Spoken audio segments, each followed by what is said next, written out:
बोलो जयकारा बोल मेरे श्री गुरु महाराज की जय। गुरुमुखो, अपने मन चित्त को एकाग्र करके अपना ध्यान दोनों आंखों के बीच में सेंटर में एकाग्र कर अपने परमहंस दाता दयाल जी जो सुंदर कमली ओढ़े विराजमान है उनका ध्यान दर्शन दीदार करते हुए प्रेम सहित मिलकर बोलो जयकारा बोल मेरे श्री गुरु महाराज की जय। शीश महल साधना दिवस 1। श्री गुरु महाराज जी समझा रहे हैं, कबीर गुरु की भक्ति करूं तज विषया रस जोज, बार बार नहीं पाइए मानुष जन्म की मौज। ये दुर्लभ मानुष जन्म बार बार मिलने वाला नहीं, इसलिए संसारी विषय रसों से अपनी सुरती को हटाकर गुरु भक्ति में लगाओ और पूरा लाभ उठा लो। हमेशा याद रखो कि सुरती को ध्यान में एकाग्र करना है। दोनों आंखों के मध्य में ये सेंटर पॉइंट है हमारे पिंड देश और ब्रह्मांड देश का। आंखों के नीचे पिंड देश है और ऊपर ब्रह्मांड देश। पिंड देश कहते हैं माया की नगरी को, जो ये हमारी इंद्रियां है, आंख नाक कान मुंह और मन इनका प्रधान है, ये हमारे पिंड देश में आते हैं। माया का देश है, क्योंकि जैसे जैसे हम देखते सुनते हैं उसका प्रभाव मन पर पड़ता है और ये सब मायावी चीजें हैं। हमें अपनी सच्ची पहचान भुला देता है कि हम कौन हैं, हम भूल चुके हैं। इसीलिए सतगुरुदाता दयाल जी समझा रहे हैं, अपने दोनों आंखों के मध्य में जो सेंटर पॉइंट है पिंड देश और ब्रह्मांड देश का, वहां पे हमें अपनी जर्नी स्टार्ट करनी है। इसलिए अपनी अंतर्दृष्टि भजन के समय वहां पर एकाग्र होनी चाहिए और अपना मन चित्त एकाग्र कर वहीं पे ध्यान लगाना है। वहीं पे हमारे परमहंस दाता दयाल जी हमारे मस्तक पर विराजमान है और हमें अंदर आने के लिए बार बार फरमा रहे हैं। तो गुरुमुखो, इस चीज को समझते हुए कि हमारा ध्यान लगाना आंखों के मध्य में क्यों जरूरी है, क्योंकि ये वो डोर है जो ब्रह्मांड को लेके जाता है। तो इसी डोर से जर्नी स्टार्ट करनी है। तो इसीलिए हमें अपना ध्यान यहाँ पर एकाग्र करना है दोनों आंखों के मध्य में। ज्यों ज्यों सुरती शब्द और ध्यान के जरिए ऊपर जाएगी, त्यों त्यों सुख शांति और आनंद तथा सच्ची खुशी मिलती जाएगी। हमेशा सुख अपने घर में अपनी असल चीज में ही मिलता है, परदेश में पराई चीजों से कभी नहीं। ये ध्यान और शब्द ही सदा साथ रहने वाली चीज है, अन्य सब कुछ पराई चीजें हैं। पूरी रुचि के साथ इस अपनी चीज को यानी ध्यान में मन को लगाओ। गुरुमुखो, हम सब जानते हैं कोई भी चीज हमेशा रहने वाली नहीं, चाहे वो इंसान है, जानवर है, समय है या कोई ऋतु है। आज अगर गर्मी है, कुछ दिनों में ठंड आ जाएगी। अगर ठंड आई तो फिर बसंत ऋतु आ जाएगी। ये वेदर्स भी चेंज होते रहते हैं। जैसे एक ही समय नहीं रहता, कभी रात है तो दिन हो जाएगा, दिन है तो रात आएगी।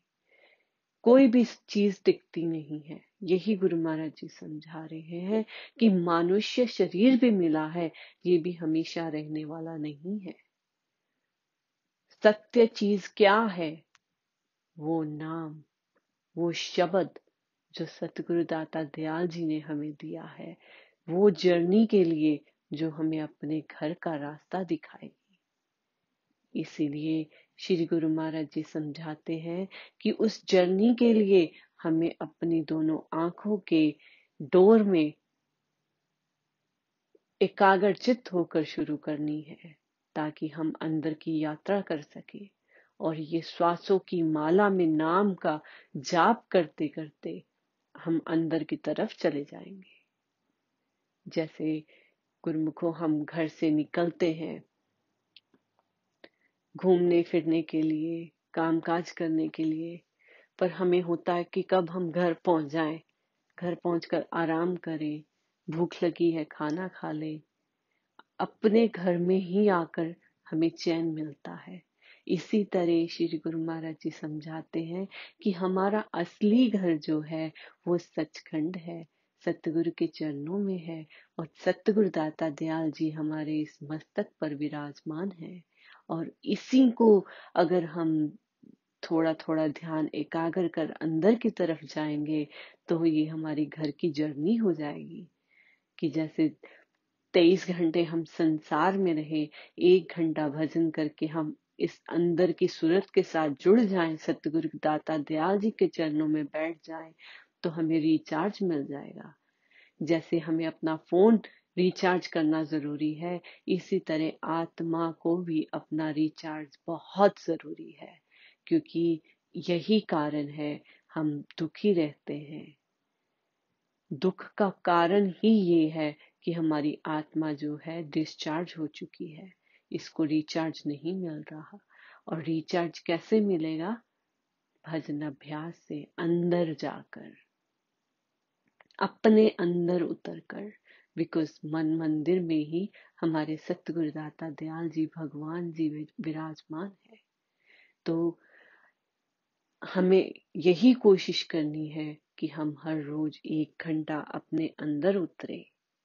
और श्री गुरु महाराज जी ने जैसे कल के वचनों में भी समझाया कि अजपा जाप, श्वासों के जाप में अपनी सुरती को लगाएंगे तो मन का जो दर्पण है वो साफ होना शुरू हो जाएगा, मन की मैल उतरनी शुरू हो जाएगी। जैसे जैसे मन की मैल उतरेगी वैसे वैसे ही हम अपने मन के भीतर उतर कर सतगुरु दाता दयाल जी के दर्शन दीदार कर सकते हैं। क्योंकि अभी सिर्फ और सिर्फ एक यही मैल मन की एक पर्दा बन के बैठी है उस आत्मा और परमात्मा के मिलन में। अगर ये पर्दा हट जाए, मन का दर्पण साफ हो जाए, तो हम अपने सतगुरु दाता दयाल जी के दर्शन घट में कर सकते हैं, हर पल कर सकते हैं। तो गुरुमुखों, हमें इस मन के दर्पण को साफ करने के लिए श्वासों के ऊपर नाम का जाप करना है, अजपा जाप करना है। जैसे भजन भी आता है, श्वासांती माला विच सुमिरा तेरा नाम, श्वासांती माला विच सुमिरा तेरा नाम। तो बस श्वासों की माला में अपने सतगुरु के शब्द को जोड़ देना है। तो ये वो ट्रेन है जो सीधी धुरधाम को चली जाएगी, पर हमें इसमें उतरना होगा, बैठना होगा। जैसे किसी डेस्टिनेशन पे पहुंचने के लिए अगर स्टेशन पे ही खड़े रह गए, ट्रेन पे चढ़े ही नहीं, तो हम कभी नहीं पहुंच सकते अपनी मंजिल तक। अगर स्टेशन पे गए हैं तो हमें ट्रेन में भी बैठना पड़ेगा।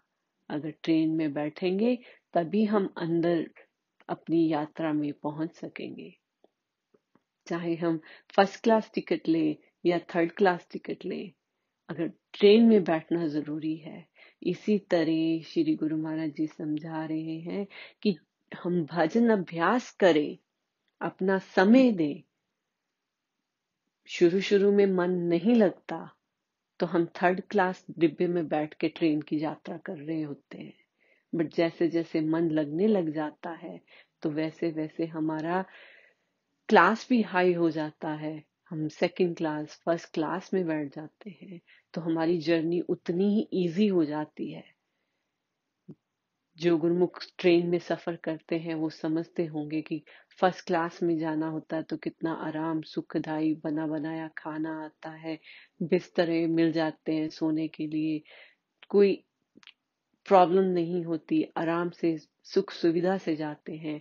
पर जो थर्ड क्लास में बैठ के जाते हैं वहां पे कितना रश, कितना शोर शराबा रहता है, और कई लोगों को बहुत तकलीफ भी होती है क्योंकि वो एसी के डिब्बे नहीं होते, गर्मी सर्दी का भी वहां पे बहुत प्रॉब्लम होता है। तो इसी तरह गुरु महाराज जी समझा रहे हैं कि ये श्वासों की जो जर्नी है ये एक ट्रेन की तरह है, और इस ट्रेन में जब बैठ जाएंगे, जितना मन रुचि से बैठेगा उतनी ही क्लास हाई हो जाएगी। और अगर मन पूरी तरह से लगता है तो हम फर्स्ट क्लास की जर्नी में बैठे हुए हैं, और हम अंदर की यात्रा में धूमधाम में पहुंच जाएंगे और अपनी आत्मा का रिचार्ज करेंगे। जब आत्मा रिचार्ज हो जाएगी 1 घंटा भजन में, तो 23 घंटे आराम से हम दुनिया के काम कर सकते हैं बिना किसी प्रॉब्लम के। क्योंकि श्री गुरु महाराज जी कहते हैं, तू 1 घंटा मुझे दे, मैं 23 घंटे तुम्हें दूंगा। तो गुरुमुखो, ये हमारे ऊपर है कि हमने कितना आज्ञा में रहना है। जितना आज्ञा में रहना है, ये उतना ही हमारे भजन में, अभ्यास में असर दिखेगा। जितना ज्यादा आज्ञा में रहेंगे उतनी गुरु महाराज जी की प्रसन्नता भी मिलेगी। तो इसलिए हमें सतगुरु दाता दयाल जी का धन्यवाद करते हुए, उनका जयकारा लगाते हुए, अपने मस्तक पर सतगुरु दाता दयाल जी के दर्शन दीदार करते हुए भजन अभ्यास करना है, और उसमें गहरा दिन बे दिन उतरते जाना है, एक एक कदम आगे बढ़ाते जाना है। यही श्री गुरु महाराज जी ने इस शीश महल साधना में सब गुरुमुखों को समझाया, और इसी यात्रा पर हम भी चलेंगे और सतगुरु दाता दयाल जी की प्रसन्नता का पात्र बनेंगे। बोलो जयकारा, बोल मेरे श्री गुरु महाराज की जय।